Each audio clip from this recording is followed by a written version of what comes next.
How did you manage the flight upstairs today? Well, the old one is not very good at all. At saka, hindi mo ma-realize, pag nandito ka sa baba, gumagalaw pala yan pag may dumadaan. Kaya mas mabuti na ito. That's why, the first time that we saw it, nung in-inspection namin, yung MRT, ay sabi ko talagang hindi practical yung kanilang ginawa.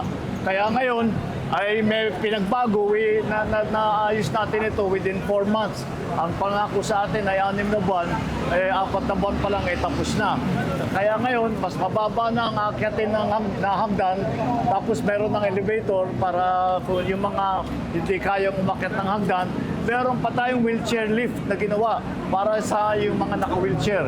Pati wheelchair, they provided a wheelchair para mas magaan naman ang magiging commuting experience. Kaya so far, I'm happy to see that this is the sort of thing that ito naman ay kaya naman palang gawin.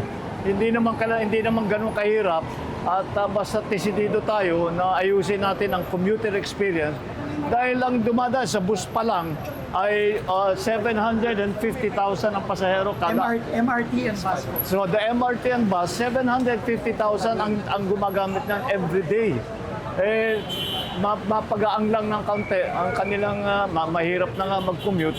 Mahaba, mainit, kung ganun.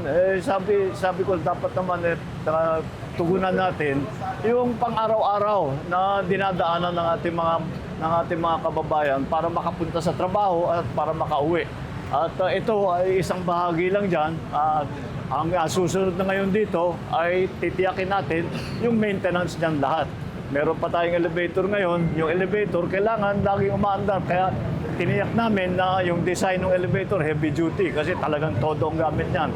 Kaya mabuti naman. At sa 4 na buwan, may nakita na tayong panibago na facilities na mas magpapagaang sa commuting experience.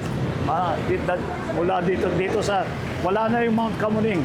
Hindi na tatanggalin na namin yung Mount Kamuning para tuloy-tuloy na dito na lang gagamitin. Maraming salamat. Good morning.